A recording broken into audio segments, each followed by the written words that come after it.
by Mr. Andy Crane and Ms. Violet Berlin. It's time for Bad Influence. Game on.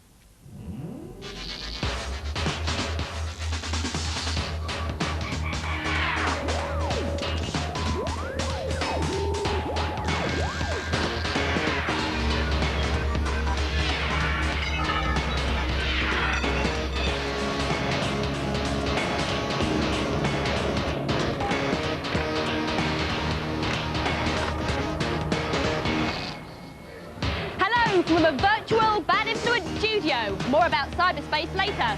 Meanwhile, back in the real studio, our main review is a major exclusive, the first full review of the crazy Earthworm Jim on the Mega Drive. We've also got this, the latest and greatest arcade fight game, Primal Rage. Later, we reveal some special killer moves. And now be discovering how the fastest graphics computers in the world are being used to create the best VR ride ever made. Hello again, Furtlers. Much more interesting than all that, some great cheats today, including later the ultimate Mortal Kombat 2 cheat. And I will be performing today's cheats in a variety of interesting musical styles. Number 1, rap. Here we go. Hey! This is a cheat for Crisscross. Make my video on the Mega CD Boss. It lets you see a hidden video about how the game was made by the duo. Grab your controllers, Furtlers. Hey, here we go. On the caller screen, press A, B, C, then press right and the cheat will be. Hey, there you go. You can see just how the video was made. So that's the cheat I've done in rap. Never you mind that it was poor. My name is Nam. Nam. Nam. Eat your heart out iced tea. 4. Now, not so long ago, hardware manufacturers started to design joysticks and controllers for use with specific games. This latest gadget is called TV Golf, and it's designed for use with the PGA Tour Series on the Mega Drive. I'm using PGA Tour Golf 2 here. It works in a very simple way. At the bottom of your club, if you like, there's a little red light that shines out the bottom there. And then this pad on the floor is designed to detect at what angle and how fast that light beam passes over your artificial golf ball. It passes that information to the Mega Drive, and so your shot is transferred to the game. It's quite difficult to get used to at first, but eventually you'll find it's quite fun. You've got to be careful, though, because you'll end up with a few dents in the ceiling if you're not careful. Just take a look at the Bad Influence office if you don't believe me. I thought it was a bit of a gimmick at first, but once I started to try it, I really like it. This is great fun. I'm playing the long-awaited Doom 2 with the funkily named Cyberman, a vibrating mouse. Now, it was originally designed with games like Doom and Doom 2 in mind, but since then, other software has been written for it, because as well as being able to go forwards, backwards, left and right, also, when you get shot, you can actually feel it. The mouse starts shaking violently. Now, here's a bloke, and if I turn around, I can't see him, but I should be able to feel it when he shoots me. There, it feels like putting your hand on top of a spin dryer.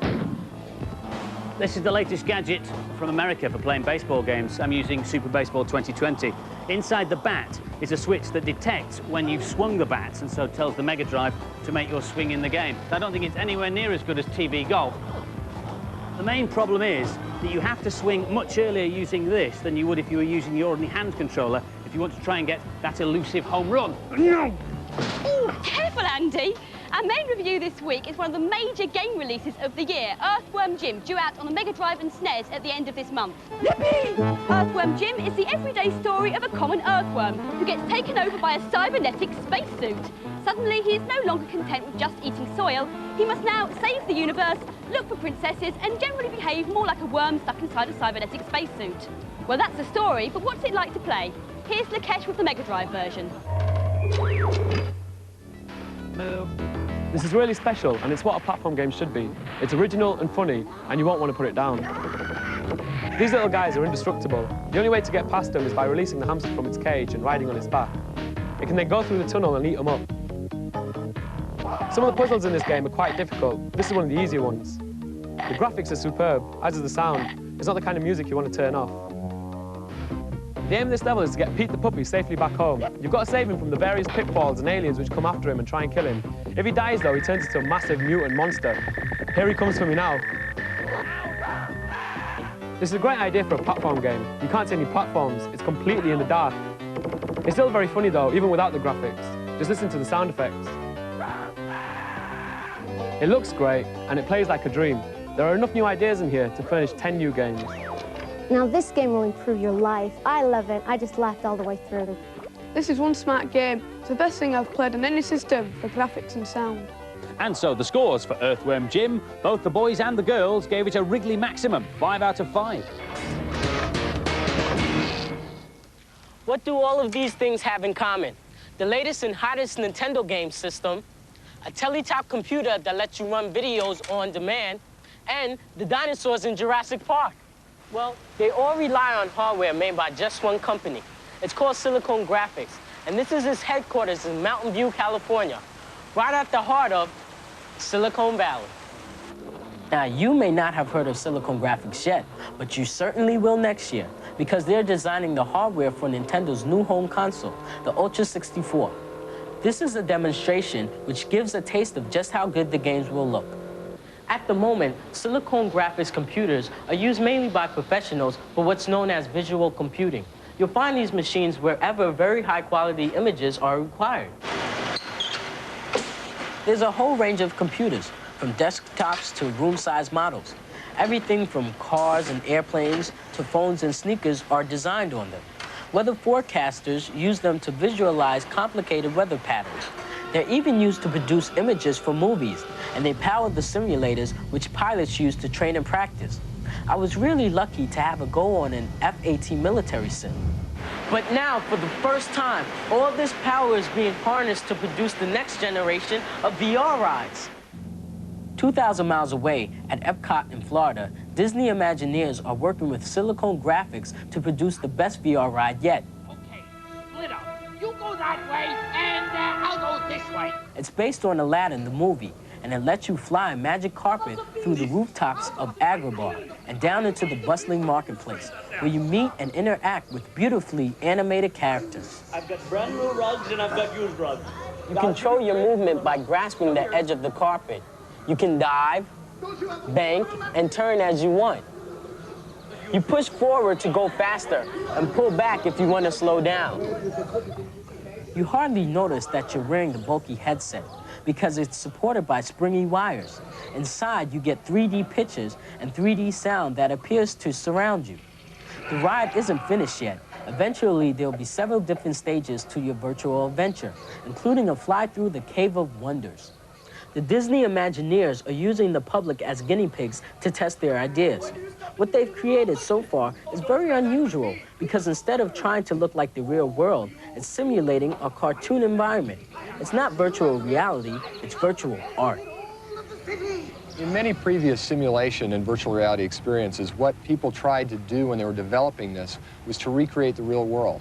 And that's a very difficult thing to do, and the reason it is because everyone is exposed to that on a day-by-day basis. If you look out the window of your car, or you look out the window of your house, or you walk around inside your house, these are things that people do and they're very used to.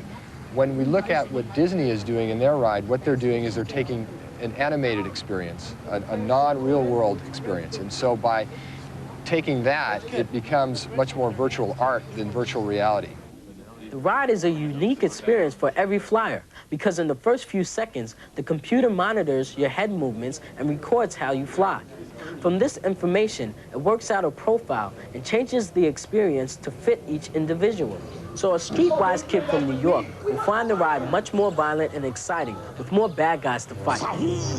When your granny has a goal, she'll find the guards of Agrabah simply wave her on her way on a gentle flight. Don't you have a horn on that thing? Z-Right flying through Agrabah, and that's the first time that ride's been seen on television.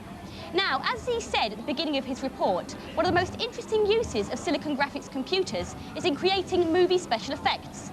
Now, 2 of the major films currently on release couldn't have been done without computer graphics, or CG as they're known in the business. Okay. Sometimes the results are obvious, as in this summer's big hit, The Mask. Star Jim Carrey mimed the action, then the CG experts at Industrial Light and Magic painted on the cartoon images. But in a new movie released tomorrow, the CG is designed not to be seen. It's called Forrest Gump, and it tells the story of Forrest Gump's journey through an eventful life. On the way, he meets many famous figures from the 1960s and 70s, and CG was used to seamlessly join the old footage to the shots of actor Tom Hanks, who plays Forrest. In this scene, for example, he meets President Kennedy. The image of Kennedy was taken from some 30-year-old library film, and Tom Hanks was filmed against a blue screen performing the right actions. The background was filmed in a mock-up of the president's office with extras standing in the right places. Finally, all the images were joined together, and most interesting of all, Kennedy's mouth was morphed to match the words spoken by an actor. A lot of trouble? Well, yes, but much more convincing than staging the scene with lookalikes. And by the way, Forrest Gump is a brilliant movie. Now it's time for this week's news and previews. The Animaniacs are coming to a console near you this Christmas. You know the story, the Warner Brothers and the Warner sister are cartoon characters who've gone completely potty and they're running amok on the studio lot. As ever, the Looney Threesome are pursued by the Jobsworth security guard who wants them off the set. It's a puzzle-based platform adventure with some very nice touches. Every level has a movie theme. Here they are doing their Indiana Jones impression. Ever wondered what happened to the Lawnmower Man? Well, he can't keep a good baddie down, and now he's back in a new game called Cyber War. The virtual villain is now holed up inside the main defence computer, which is turned into a sort of cyber city.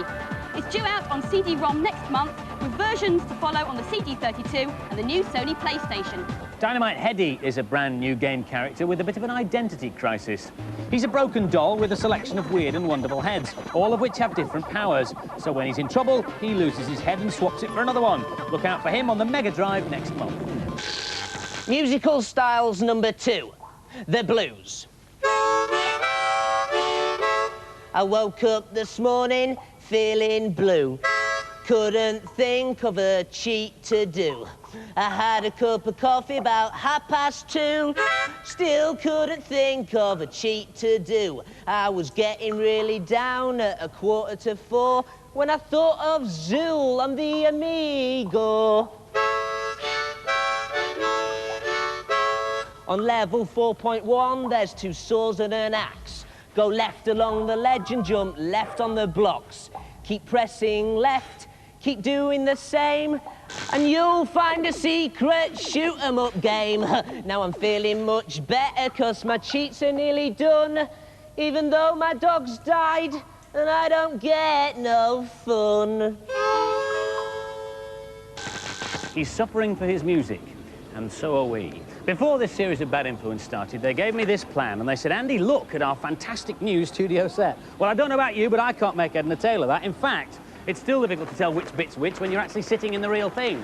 Our designer spent a whole day making this brilliant model, but again, unless you're an expert, it's difficult to visualise what the final set's actually going to look like. I mean, this block on the end here is supposed to be that set of stairs over there.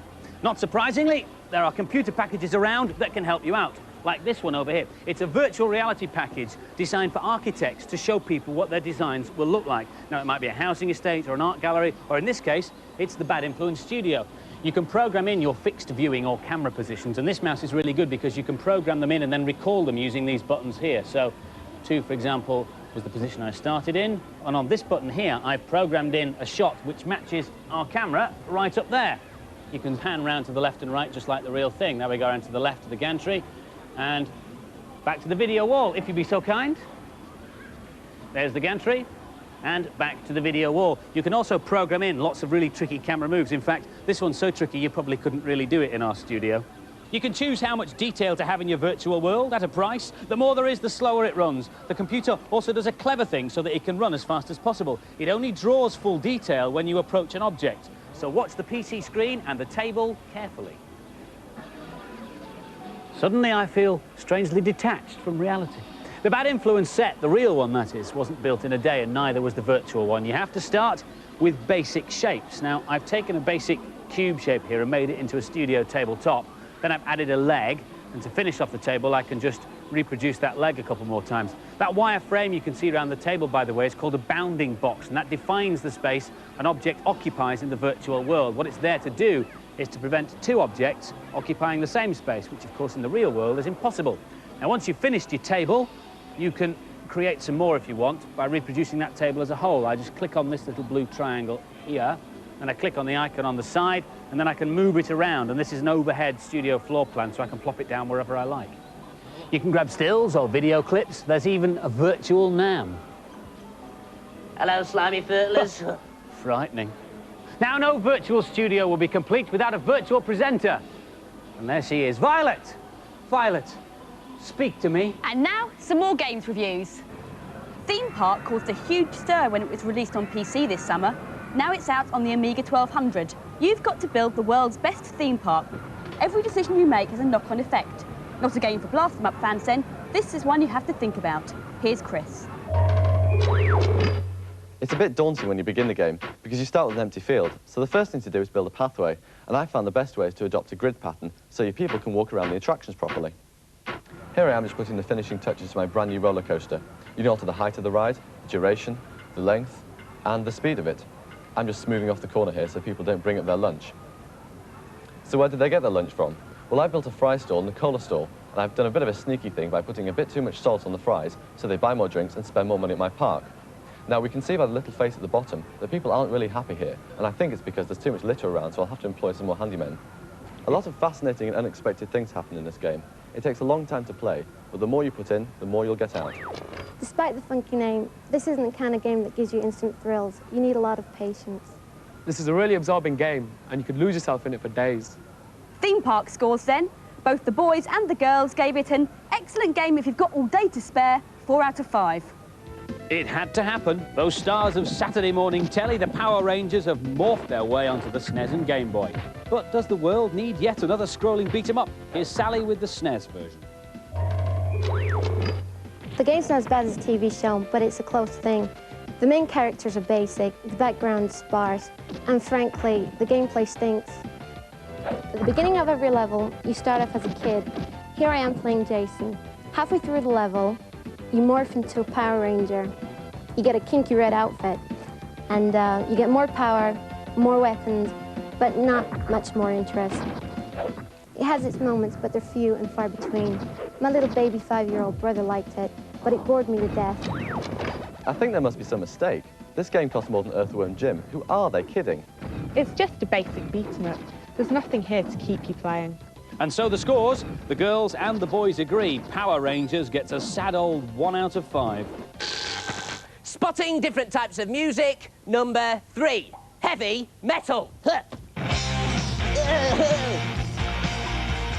Bang, bang, bang my head, bang it on the table. Bang, bang, bang my head, bang it when I'm able. If you like Mega Drive Mortal Kombat 2, then I've got the ultimate cheat for you. It lets you control every aspect of the game. You need to control every aspect of the game. On the options screen, go down to done, then press left, down, down, right, left, right, right. And then you can fight. You can change everything in the game. And then go bang, bang, bang. Bang, bang, bang on everything I can. Bang, bang, bang. I'm a heavy metal fan. Bang, bang, bang, bang. Now I'm getting on down and dirty. Last week's competition prize was a Mega CD with a copy of Rebel Assault. We asked you, in the Star Wars films, what was the name of Princess Leia's home planet? Now, the answer is Alderaan, as loads of you knew. In fact, we had over 9,000 entries. But the lucky winner was David Clifford from Orpington in Kent. Well done. 10 runners-up get Bad Influence T-shirts. This week we've got 2 Earthworm Jim games to give away as prizes, one with a SNES and one with a Mega Drive. And the competition question is, how many eyes does an earthworm have?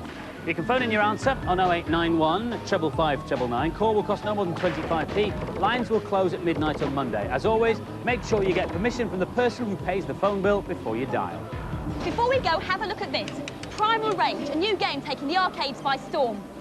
The game is a one-on-one beat-em-up like Street Fighter and Mortal Kombat, but the Jurassic graphics have been produced by using a special animation technique called stop motion, usually found in movies. Animators constructed clay monsters and moved them frame by frame, digitising them into the game. Each of the 7 dino monsters has over 70 moves, including some horrendous finishing moves and some stunning specials, like I'll show you. I'm Diablo on the right here. If I hold down these 2 buttons, on the left now, and it's a flame, that's the clockwise rotation. Anti-clockwise, you get the fireball. Now, make sure you don't miss next week's programme, because you'll kick yourself if you miss one of our items. Can't tell you anything about it now, it's top secret, but don't miss it. And our main review next week is Sonic and Knuckles. Here's an exclusive first look at it. See ya. Bye-bye.